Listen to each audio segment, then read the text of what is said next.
Good morning and welcome to Unlocking Freedom in Nature and Art. It's great to see all of you here, and I'm here with my co-host Lori Beard, which I love, and we're here with Jenn Kallgren. So thank you for Greetings, being greetings, here. everyone around the world, and happy to be here as well. How about you guys? If you're watching live, let us know where you're coming in from. How's the weather here in Texas? Is very pleasant. Jen is loving it in Arizona. It's very chilly out here, rainy today. So Yeah, I'm hoping to see some sunshine. We did have sunshine over the weekend, but it is not hot. It got to 54 degrees, so that's not too hot. that's nice. So we have here Jenn Kallgren, and she used to be a corporate trainer before staying at home for like 20 years, raising her two girls.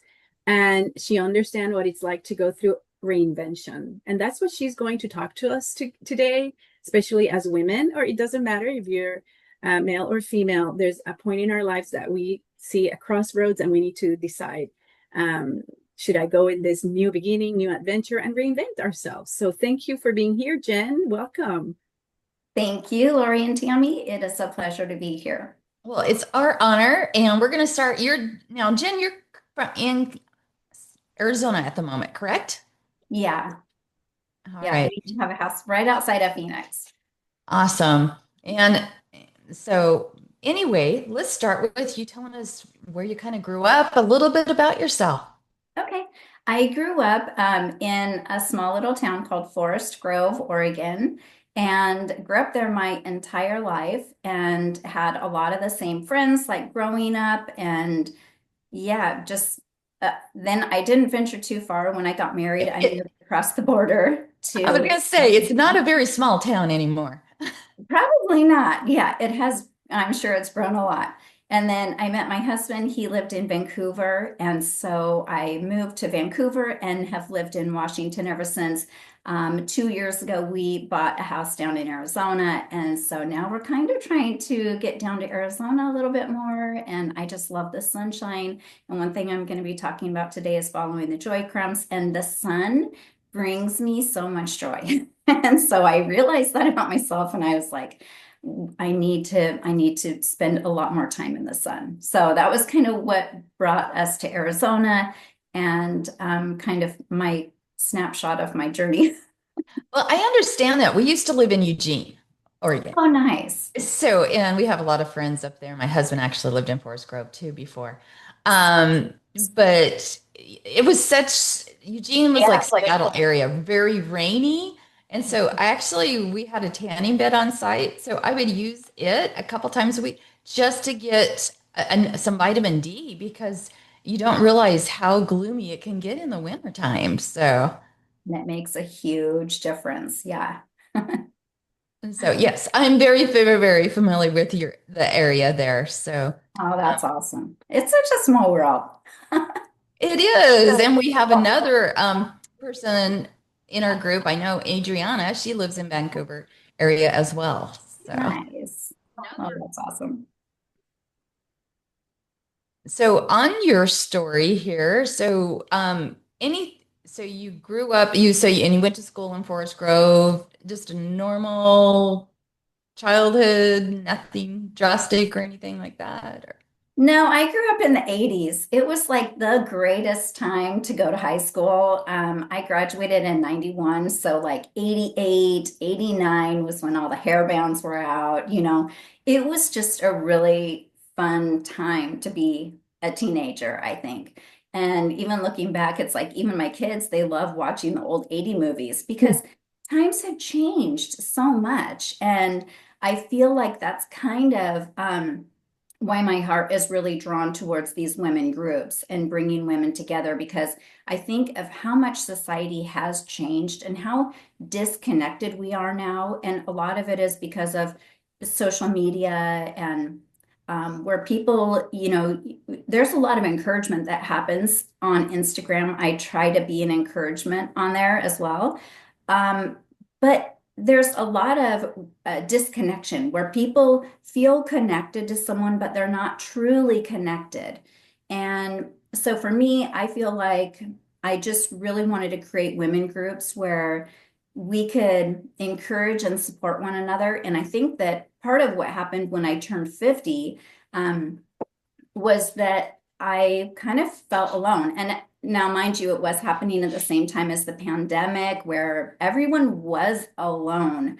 Um, and I just want to give encouragement to anyone who is maybe going through menopause as well, because part of my Instagram is aging well. And I try to really have sympathy for women going through menopause when your hormones are changing. And that can also contribute to also feeling very alone when you're not understanding.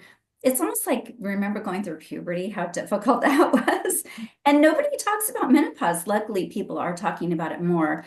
But I just feel like getting women together and encouraging and supporting each other is so pivotal for our happiness.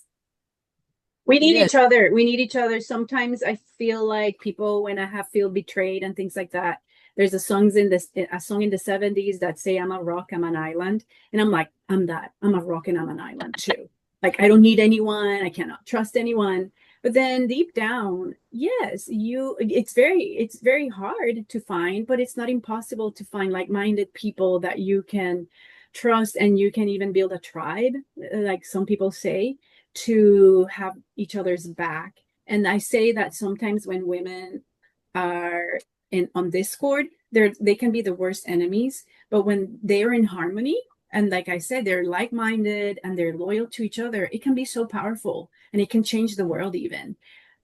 So you talked about puberty, you talked about menopause, and I'm thinking of how I think Tony Robbins or others also refer to it as seasons of our lives, right? Like the summer, spring, spring, summer, fall, and the winter. So you think that women 58 plus are in their fall or fall winter season of their lives? What Well, would you that say? is, I am I so loved your overwhelmed with tree that. analogy. I'm going to break in here real quick because Yeah. Jen had shared a tree analogy. I can't even pronounce it out now. Yeah. But Analogy. yes. Yeah. So part of when I went through menopause, I kind of felt like eventually I reframed it to be sometimes when you feel buried, you're actually planted. And so that was how I reframed it. But I felt in a really, really dark place. Just emotionally, it ended up that just why I throw menopause in there is because it ended up that when I went to go get some blood work done, my hormones had completely dropped off. And without hormones, you start to not feel alive. And you start kind of just feeling like, I just was in a funk, I guess.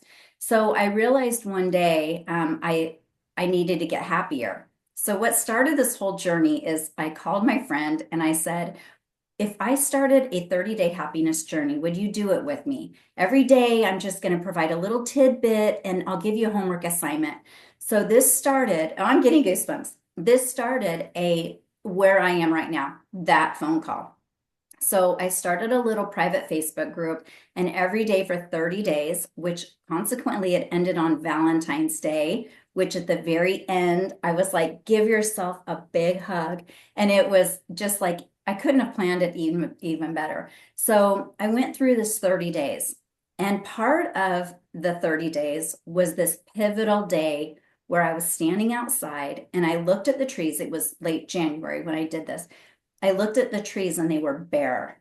They looked dead, but in a way I had this feeling. I was like, oh, they're so strong. Even though they look dead, do they have any doubt that they're gonna have to labor to get their leaves in just like 30 days? No, they're going to get their leaves. And so I had this epiphany and I recorded it live for my happiness journey. And um, and it was just off the cuff, like it wasn't rehearsed or anything, but it meant so much to me because I thought there are times when people are actually in their winter and they feel like it's the end. And it's like they have no hope, there's nothing to look forward to. They're just feeling in a funk. And just to get that little spark to know there's going to be leaves. It's going to turn spring again. It's going to be summer. And part of that is realizing that too, if you are in your summer right now, where yoo-hoo, everything's great, you're in your summer, um, to realize that there is seasons to life. Things will not be wonderful forever. And I feel like that's also where having a community of supportive women comes into play, because I realize that not everyone has that amazing community to fall back on. And there was research done that we're in an epidemic of loneliness right now. And to me, that just breaks my heart, because there's so many women and people in the world that we just need to reach out. We have to find a way to find our tribe, find the people who resonate with us, so that we can have that encouragement and support to get through the times when it may feel like it's your fall or it's your winter. So that was my little analogy. I love I, it. I So I like it too. I work a lot with metaphors and I like it. So more than just seasons of your life, you're also I what I gather, and let me know if I got it right, is that it's also states of being, also states of your mindset and your enthusiasm and motivation towards life in general, or something you're passionate about. Yeah. And to me, I was kind of like, okay, I get these analogies all the time. So for me, I was like, okay, in the fall, you cut back the flowers, right? And the reason why you cut them back is so all the energy goes back into that little root ball, and it can get ready for the next cycle of growth. And I felt like that's where I was. I felt like I was in that little root ball because I did spend a ton of time in solitude. I spent a ton of time just reflecting and learning. That was the main thing I did. Was I was listening to podcasts every day that were encouraging me. I was really trying to guard my mind away from things that would, bring me down or anything. It was a lot of Tony Robbins and Trent Shelton, and um, just finding these mentors and these people who could just feed my soul during that time. But in the process, what's so interesting is I realized how much I loved teaching. Yeah. And so that was kind of what led me to where I am now, because after that 30 days, I was happier and all my friends were happier too. But it was more than that, is that the fourth week was, okay, now that you're getting happy, it automatically directs you into finding your purpose and giving something back to the world. And for me, I was like, I just loved the teaching part of it. And I started in a safe space because I was doing videos for my three friends. I mean, so what could be safer than that? Um, and anyways, then I just was like, I'm going to do this. And so I became John Maxwell certified and really started diving into one of my favorite books. Actually, I have it on my lap right here, The 15 Laws of Growth, um, because it was pivotal. Why can't I say that word too? It was it's pivotal. one of those days. I don't know. It's just, if you go through these 15 laws of growth, you can't help but start to build a better, happier life for yourself. And so, yeah, I just love it. So I'm going to throw this quick question out there. I know you were in the corporate world there for before you had your daughters. What did you do? What was your main thing? Well, so I was a training specialist, and what I did was I did all the new hire orientations. We worked in, it was a manufacturing company, so we were hiring like 80 people every other week. So I was super busy doing new employee orientations. I also did like effective meetings and train the trainer classes and effective communication classes. It was kind of all the soft skill type classes. But you know what's really funny? This was in 2001, 2002. During lunch, I did this thing where I called them like lunch and learns. And I think I no, I actually think I called it lunch bunch or something like that. I bought John Maxwell VHS tapes, the 21 Irrefutable Laws of Leadership. And I posted like, okay, if anybody doesn't have any plans during lunch, go to the cafeteria, grab your food, come back. I'm going to play a DVD, or no, it wasn't even DVDs. It was the VHS, the big, huge VHS Right. tapes, and on a big TV. And we would play those, and I would have about five people there at lunchtime, and then we would just talk about the law of the ladder or whatever. So you And started then. That's I awesome. know. So then that's funny, because when I saw it after I did all this stuff, you know how Facebook listens, I started getting these little advertisements that said, become a John Maxwell coach, do lunch and learns. And I was like, I was doing lunch and learns like before there was even a thing called lunch and learns. That's awesome. Anyways, it just felt like really natural for me to go and get certified in John Maxwell since I had been doing that already 20 years ago. Yeah, well, and a lot of times when we look back, and that's kind of like why I love learning people's stories, because when you look back, you find out even when you're a little or what teenager or young adult that you might have actually been doing stuff already preparing for where you're at now Oh yeah, in little doses. And a lot of times people don't realize, sometimes we go through those struggles, but it gives us strength, right? yeah. And so when you're looking back, it's like, okay, I'm doing this. And even being a mom for 20 years, is that correct? Yeah, well, that was the thing. I finally realized, uh-oh, I can't call myself a stay-at-home mom anymore because my kids are getting so old. So, yeah, so that was kind of what led me to that. But yeah, it is interesting. And that's one valuable thing about age is that you do have the hindsight being 2020. And actually in the happiness journey, the first day is think back to what you love to do as a little kid. I played school. Literally, I have a picture of my brother and cousin. They had laundry hampers as their desks, and I was teaching them. I'm like, as you know, I was probably like 8 teaching my 2 little cousins. I mean, Oh, my brother that's and my cousin. that's funny. Lori, what do you remember as a little girl? Well, my mom was a Like, teacher, then turned into a professor. She got her master's, doctorate degree, and all that. And she still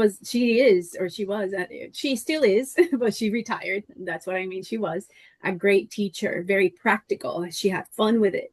And I know she keeps saying it's in the blood, it's in the blood. You could be a teacher. And I'm like, I'm already a teacher, because I would play school too. And the thing is that what I resist is the system and being under somebody else's, the authority. plans and lesson plans or things like that. And good because my children needed that or whatever, but not for me as an executor of that. And I do many other things teaching. So I relate with your story, Jen, because I love teaching and putting I love learning. So maybe that's also with you. Like I love learning. So I also in teaching, we learn even better or understand and make sense of things and how we're gonna deliver it and present it. So I love that too. Well, it's funny. I never played school. Ah, because you're an artist. Right. I remember making mud We're piling, creating. 3D things with mud and sticks and creating stuff or building forts, um, all or gardening, planting. I was all playing. And by the sound of it, it doesn't sound like you had the greatest teachers, and maybe that kind of scarred you a little. And Yeah, then you well, were creating your own world and your own I beautiful did. masterpieces. Well, sitting in class, I was the one scribbling, drawing on all my papers, looking out the window, drawing what was I saw. So, Yeah, and that's so awesome because everyone has a different learning style. And look at yes. you now, you love being outdoors, you love hiking. And so it's awesome that that theme has gone all the way through your life. Yeah. Okay, so Jen, now moving fast forwarding, I love that story. What is it that you're super passionate about training and teaching women 50 plus and that have gone through these seasons of their lives where they're feeling sad or cutting off their branches and things like that to now how do you help them blossom again and be happy and having that purpose and meaning in life again? So what I kind of feel like is when I turned 50, I was thinking, okay, in my mind, thinking when I was 20, what 50 would look like. That's maybe time where you want to just have a goal of sitting on your porch and rocking in your rocking chair or something. And when I turned 50, I was like, oh, I'm gonna throw that out the window. That's not a good no. Isn't And it like 50 is the new 80 or something like that? Or no, 80. Help me here. I can't. I don't, yeah, I don't know. Maybe, Like maybe, 80 is the new 50 or 80 to something. 50. I think that sounds right. Something yeah. like that. Well, you realize, like when you do turn 50, and I'll give this to any encouragement of any young people watching, is you realize when you are 50, you thought you would feel old, but you finally have the experience in your life. You've learned a lot. You also realize no one's coming to save you. This is up to you. And so I figured, you know what? I am going to have fun in my 50s. And mostly, I want to create a supportive group of women because I don't want to do anything alone. I love the idea of creating and doing retreats, and really, I wanted to create it for myself. And sometimes my husband will be like, "Are you creating a business or a friend group?" And I'm like, "Both." Both. Because I want to create something like that. I have amazing women who come together, and then we invite other women to come into that circle as well. And then they love it so much, they want to bring other women in. And then we can do retreats and do really fun learning programs and stuff like that. I do believe it all begins with it becoming happier. And so I think a lot of people don't live with intention. And the first chapter in John Maxwell's book is how to live with intention, intentionality. And I feel like in our society, everyone is so busy. If I were ever to write a book, it would probably be busyness is not a virtue. Um, because I agree.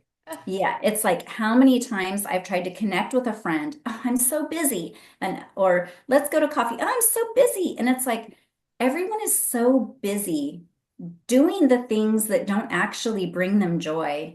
And and I know you're good at this, Tammy, because you connect with the outdoors and the outdoors are so peaceful. That you might not have as hard of a time as most people because when I go outside, I feel that peace too. I feel the world kind of stands a little stiller. And but when everything is so hustle bustle and everything keeps you striving and keeps you doing, and there's not a lot of being and connecting time, I feel like. What do Well, you I know guys think? Lori and I both make sure we take time out. Not saying I'm not busy. I probably do more stuff in a day than most people. Time management, I'm not one. If I'm going to make a phone call, it's everything's intentional usually, but I do take time out like Sunday. I always try to take Sundays off, for church and for spending time with family and friends. But yes, I throw in a walk, but if I can go with somebody, that even makes it better because then you're getting to enjoy. And there's times when you need your alone time now. It's Yeah. like, I need to go shopping or I need to go to on a walk. Like I was laughing, it's like, yeah, I'm the person. It's like 1 minute I can be dressed to the T. I can be taking clients shopping, or I can be in the mountains hiking a trail, the next. So to me, it doesn't matter. I am comfortable in both worlds. But one of the things I was gonna bring in here was the fact that it's like I don't know if you got this when I would turn 40. I was laughing because I was reading an article about this, about hair, because how people used to have to, women would cut their hair off. And when I turned 40, I remember, I won't say who, but they are like, oh, you need to be cut. When are you cutting your hair? And I'm like, what? When are you cutting? When you turn 40, you have to cut your hair off and just let it go. And I'm like, no. And I mean, it was so funny. And it was, what was even more funny, they wouldn't listen to, she didn't never wanted to listen to me on fashion stuff. And that's what my degree actually is in. But I went and I trained with Stacey London back in New York about this time, and we were laughing about it because how many times older people think that as soon as you turn 40 or 50 you give up on life, you Mhm. stop doing. And I don't know how many people I've seen that it's like they stop taking care of themselves inside and out. They don't care what they eat, they don't care if they exercise anymore, they don't care how they look or dress. um so it's so weird. Yeah, Yeah. and for me, and it's so true, Tammy, and I know that because there's some kind of stereotypical look, I guess, 50 and up should wear, and I know we need to evolve and accept some of life's changes. And but does it mean I have to do what is society, the norm in society according to society or according to older generations, which is fine. I adore my grandma, with the short hair and things like that. Right. That was part of her, that was part of the times. And I might also cut my hair eventually, but it's not like it's expected or now that you hit this, it's a sentence for deterioration or not taking care of yourself and things like that. One thing for me, Jen, since you ask about busy, I have a Be More Productive course out there somewhere in the ether. And I remember recording it and all that, saying that sometimes wearing the busy badge is kind of like a badge of honor because the more busy we are, I don't know what that gives us that we feel so important or something.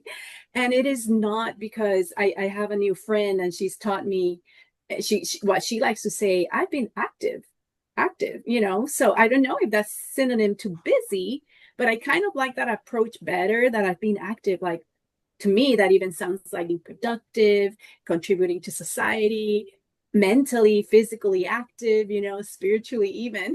So it is, so that's what it means to me, that instead of being busy, and I love what you said too, Jen, um, we need to be intentional on how our and why we're busy, right? Yes, we're not going to sit in a rocking chair to look outside and just wait until God calls us. But if we are sitting outside in a rocking chair, we are sitting there intentionally meditating, enjoying nature and listening to the sounds, feeling the breeze and all that. So I agree with you. Like, we have to be very intentional, and with that experience, and I call it wisdom, that we have gathered according to our own experiences, what we've witnessed, our lessons learned of, with the adversities we've overcome and gone through ourselves and observed others going through. So there's that advantage, right? That we have this wisdom now and knowledge and experience, but not to the point of just wanting to just stop and just continue living with intention and purpose, because it's the golden years, the golden age. During the pandemic, I opened a support group. It was in Spanish. It's my first language.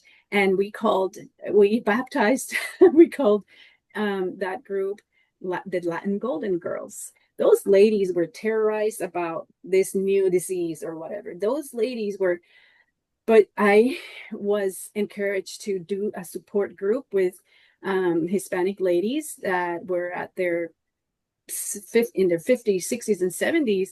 They're amazing. They're fun, and just being together, being in a community of like-minded people, helped us understand, like, wow, their backgrounds and everything they used to do and everything they're still willing to give to society and the community. And the spark of joy they shared with each other was fascinating and well received, welcomed. And I realized I was doing something good for them, to not distract them, but let them understand that even though the world is saying that the world's falling apart out there, there's still good news and good things they can do and other good people. And like you were saying also about community, is like, what is happening with my body? What's happening? Like, and then you realize, oh, I'm not on my own. Like, oh, you're going through the same thing too, or things like that. So we're more relatable. We help each other. And it takes a village sometimes to raise children, but also it takes a village to grow ourselves. Yeah, Yeah. I love that.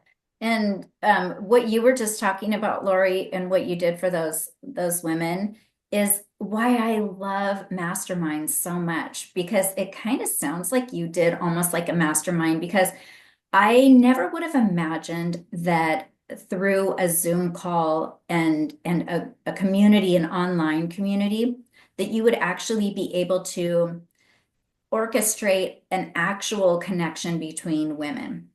But what I've experienced is exactly what you're talking about.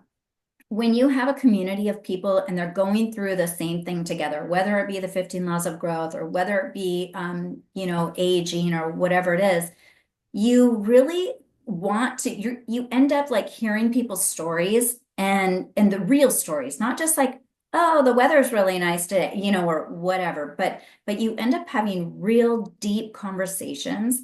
And through that comes a connection that you cannot explain. And you end up rooting for the people who you might think, what am I going to have in common? If you just look at them, you might think, what am I going to have in common with that person?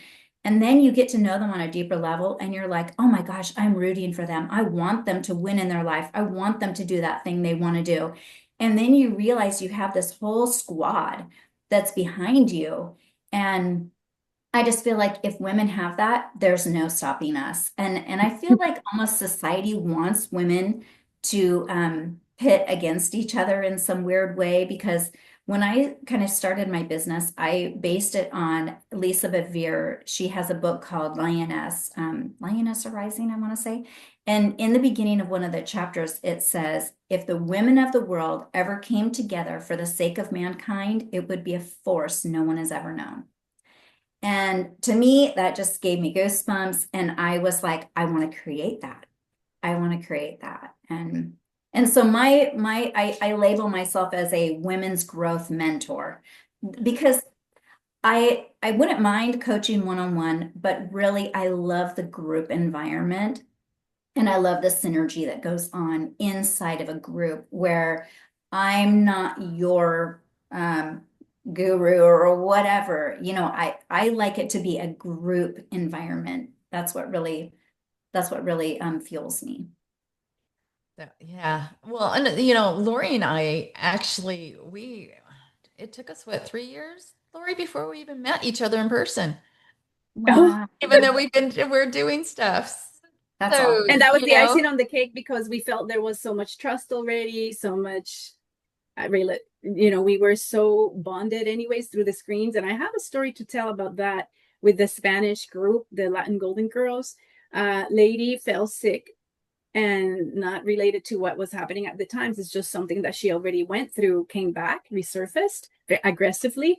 And they said, Lori, they were in Florida because that's the thing. Everybody was from all over the place, like even from Mexico, Ecuador, Texas, Florida, and a beautiful community. And then she says she wants to see you. And I'm like, what? We just know each other through the screen. And then this lady just said it, Lori, if you come, you have a place to stay. You are welcome to come here. And then I packed up, and a few days went by. I packed up because things were going fast. And then it was kind of like so automatic, like everything went so fast. And at some point I said, wait a minute, where am I going? I'm going to the home. The night before, I remember when I was at her house, we were confessing to each other, telling to each other, I got the cold feet because I've never met you. We've only met via the screen. And she said, me too. I realized, what did I do? I'm going to open the door to a total stranger.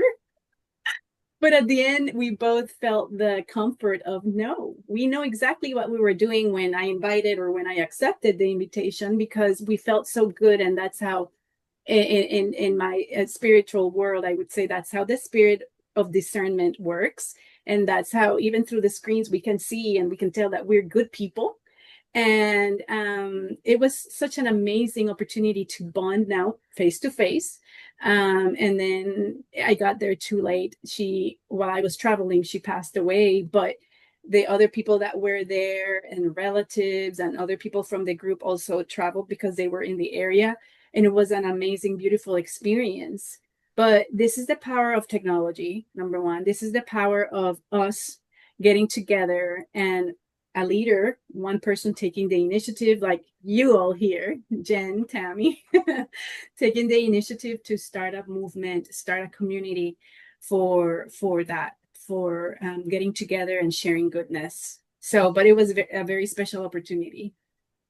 Yes, And with Tammy, I we're like, remember you telling me the Tammy story. invited me, and I'm like, oh, and then Yeah. we're like, We're gonna I invite people if I feel that good energy coming through. And it's like I was talking to my husband he's like, "You are so lucky." He goes, "You know people from all over the world." I'm like, yeah, internationally, we have friends everywhere. So, and I'm always talking to two or three people or 10 people every day, somebody different, you know. I try to keep in touch and try to keep up with everybody. It's sometimes hard, but I do. I'm the one who messages back. It's not AI, you know. So, Jen, time goes by super fast when we're having fun. What else would you tell the audience, women or men watching, about reinventing themselves and new beginnings and living life with purpose and intention? Okay, so I'll take this out of the John Maxwell book. It says, this is the 15 laws of growth. And it says, let me see. Oh no, did I lose it? Oh, here it is. Okay. The right soil to grow in, what nourishes me, growth. The right air to breathe in, what keeps me alive, purpose. The right climate to live in, what sustains me, is people. And so those are kind of my three things that I've been just focusing on is growth, purpose, and people. Yeah, I guess I Love kind it. of Love it. So, Love it so much. Thank you so much for being here, Jen. And I'm sure yeah. the audience are going to rejoice and take so much value from these words. I Where love can your they find your you be sure to post, Jen, where they can find you? Because I know you mentioned you had some handouts or something for them. Yeah, so I did create a little handout where it kind of walks you through the 5 steps that I took on my happiness journey. And so people can look at that. And if they want to work with me, there's a little call to action at the end. But there's a lot of free information in that handout. And let's see. Yeah, I'm just on Instagram and Facebook as Jenn Kallgren Coaching. And I post all my events and everything on my Instagram. So, yeah, I would love it if people wanted to follow me. Awesome. Well, we appreciate you taking the time today to be here. Thank you. Yeah, we did have some internet problems here, but this is all recorded, so which thankful for that, right? So, but I want to say thank you to each and every person that's watching today and or later on here. We appreciate you. Be sure to share and follow us on the Facebook, Instagram, go to our website, unlockingfreedominnature.com. Also, just going to point it out here. Right now, you're seeing Power of Art Nature dash Unlocking Freedom in Nature and Art, which I'm going to be switching it all to Unlocking Freedom in Nature and Art, just so it's easier for people to find and connect. So anyway, thank you so much for being here and hope everyone has a great week. Bye. Bye bye.